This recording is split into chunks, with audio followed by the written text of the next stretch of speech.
What's up, my people?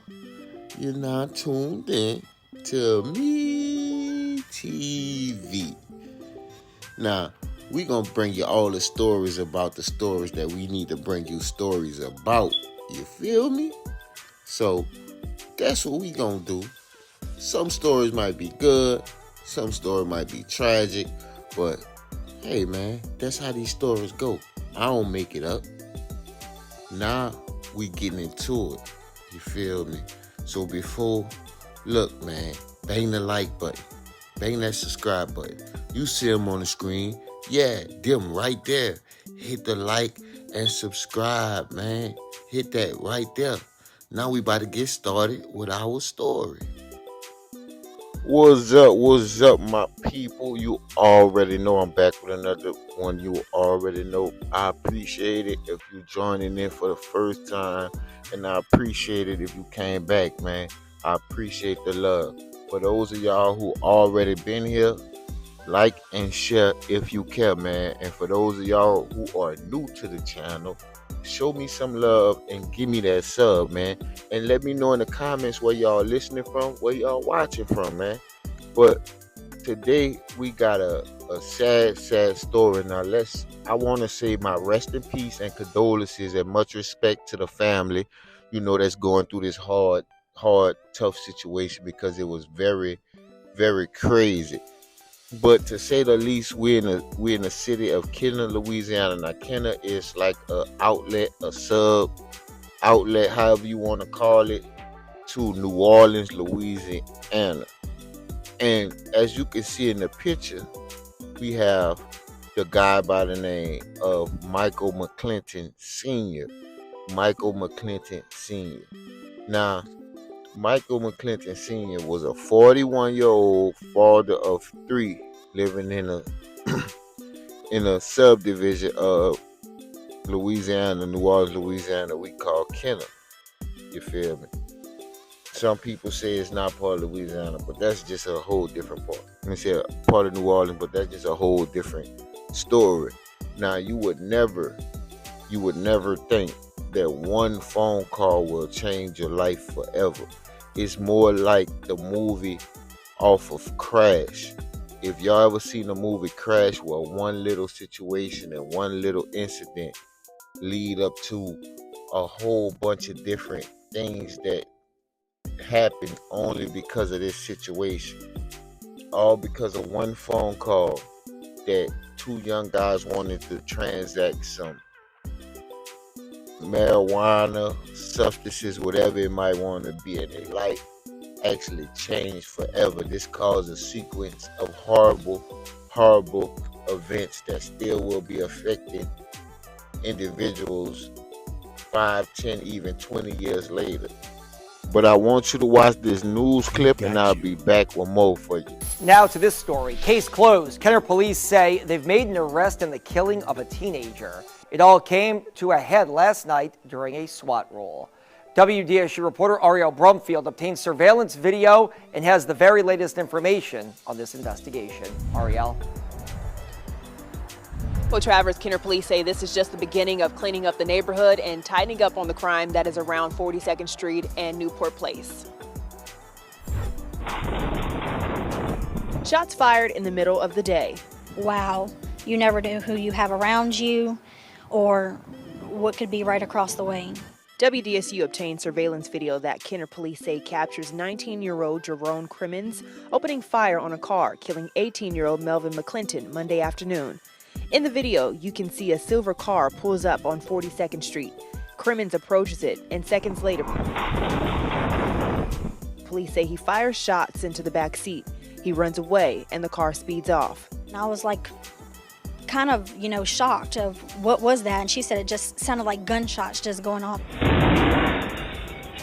A neighbor says she's speechless after discovering her 19-year-old neighbor, Jerome Crimmins, was arrested Tuesday night after a SWAT roll at Crimmins' home. During the search of the apartment, Mr. Crimmins' father had reached out to us through our communications department who talked to him, and he agreed to turn his son in later that evening. Kenner investigators placed Crimmins as the shooter after text messages revealed the incident stemmed from a drug deal gone bad. This was an isolated incident. We do still believe that the shooter and the victim knew each other. We don't know if there was bad blood. We're still further investigating that. The investigation's far from over. We think there are going to be other charges forthcoming. Police Chief Keith Conley says the work is far from over as police will stay in the area to patrol. Still remain vigilant in the area.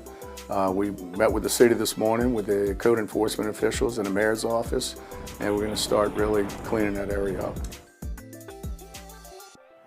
And Crimmins faces a first-degree murder charge in addition to 2 counts of aggravated assault, and it's possible he will also see additional charges in the future. Reporting in Kenner, I'm Ariel Brumfield, WDSU News. And for those of y'all who made it this far, right? So let me tell y'all, man, go hit that like button, go sub, you feel me? But Jerome Crimmins, he started this whole situation that ended up leaving 3 people unalive and also himself in jail. Now, the victim was the son of Michael McClinton Sr. This was Michael McClinton Jr. that he, took out of this world. So, when this happened in the beginning of February, right? The father, Mr. McClinton Sr., he was very, very distraught that this happened.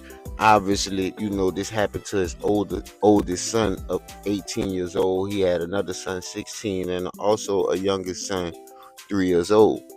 And I mention all this because it's very, very important to the situation. The guy, Jerome Crimmins, as you seen in the clip, as you seen in the clip, his father turned him in. And I want to say this real quick. These are 2 individual fathers, and we always talk about fathers being in your life, but your fathers has to guide you, correct you, and discipline you so you can be able to take that path. Sometimes fathers are just there. Sometimes your dad is just there, and he's not actually teaching you and showing you the right things. But in this situation, it got totally out of hand. Well, unfortunately, Mr. McClinton Sr. ended up taking his life as well as his 3-year-old son's life.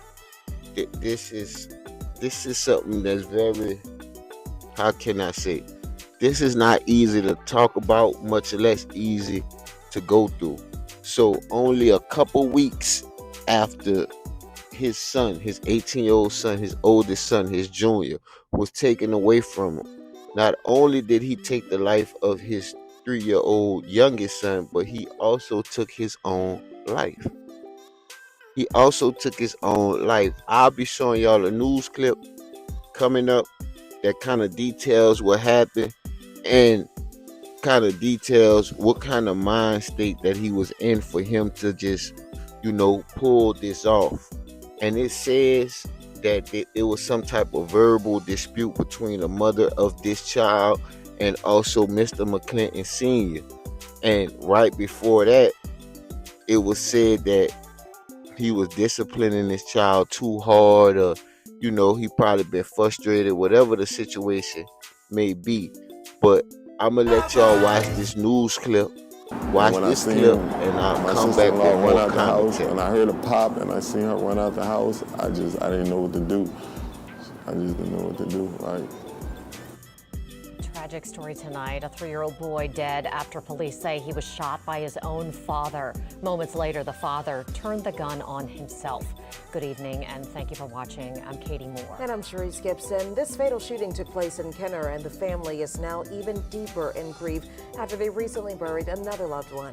Alyssa Curtis joining us now live from Kenner. Alyssa, this is a tragic story that hurts all of our hearts. It is just horrible to hear and to speak about what happened. We're told it's an extremely tragic month for this family, and it all unfolded last night here at this home behind me. Last night, a domestic argument between Melvin McClinton and the mother of his 3-year-old son turned deadly. His brother spoke to us just a little bit ago, and he says his brother got to a breaking point after his oldest son was shot and killed just a few weeks ago. Mello, man, that's my baby. Yeah, he joy of the world, beautiful little boy. Thalmus Williams is grieving the life of his 3-year-old nephew after a horrific crime. He ain't deserve what happened. Like, my brother just was going through a lot. According to Kenner Police, Williams' brother, Melvin McClinton, shot his 3-year-old son, Carmelo, in the head before turning the gun on himself Wednesday night. Kenner Police say McClinton and the mother of the child were arguing. From what the investigation revealed was there was a domestic disturbance over the father's disciplining of the child. So we think that might have triggered him to escalate into that act of violence. The child was pronounced dead at the scene. McClinton was unresponsive and taken to the hospital. Williams says he was there when all this was unfolding, but says he walked out of the house because he didn't want his brother to direct his anger at him. He was just outside when he heard the gun go off. Like I knew I lost something.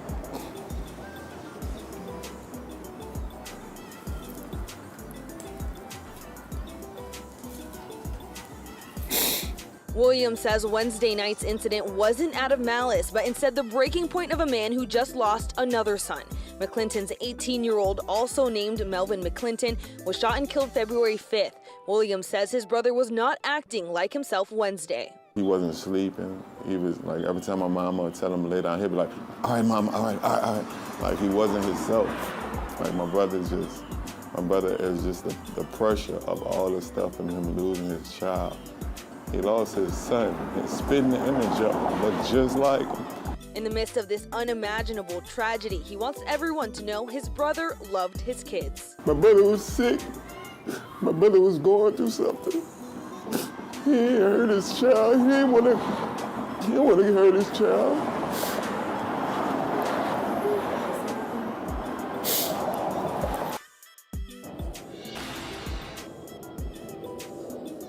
Again, we're told Melvin McClinton is in the hospital. We're not sure what his condition is at this moment. McClinton also has a third son who is 16. Police are still investigating this incident, and we'll keep you guys updated as we learn more information. Reporting live in Kenner, Alyssa Curtis, WWL Louisiana. So my heart breaks for that family, and thank you so much for that update. Hopefully we can learn more.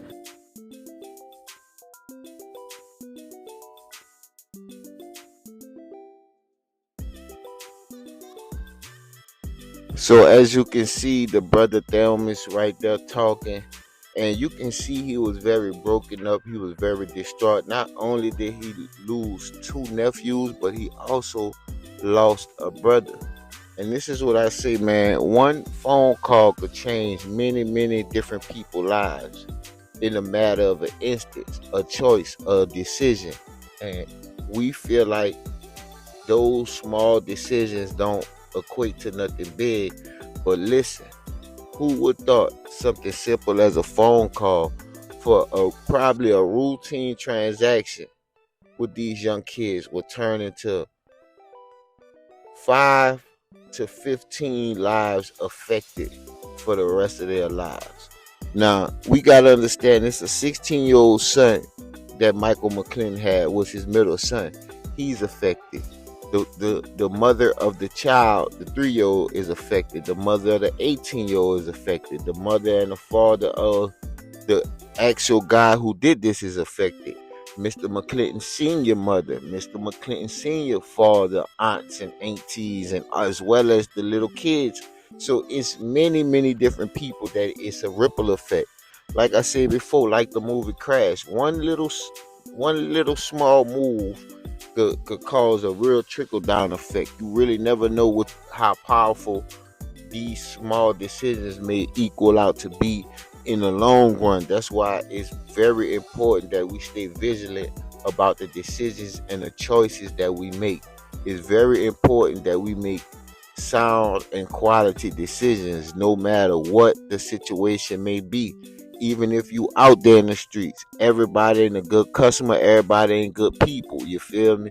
So everybody can't get served. Some people you can't talk out the street life. So for the people we can't talk out the street life, I just tell you, man, be safe, be extra precautionary, you feel me? And it's seeming like Mr. McClinton, you know, was very hurt and tore up, but it could have been things that Mr. McClinton did and showed his son that his son, you know, just kept doing. Sometimes as fathers and just as our community, we don't like to admit sometimes the father can teach the son some of the wrong things that can actually get them in trouble or could put them in a situation where they can lose their life. This is a sad story, and I'm not trying to place blame here nor there. I'm just giving you a full contextual understanding of what I'm saying and what I'm trying to say and what the situation entails. But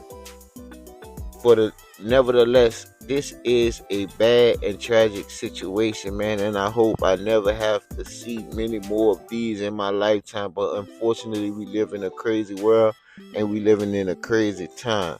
But let me know what you think in the comments about the video. This Me TV, man. If you new to the channel, show me some love and give me that sub. And if you already been here, man, like and share if you care, man. Drop down in the comments and let me know what you think. You heard me? I'm going to be back with another one on Me TV 1.0. You heard?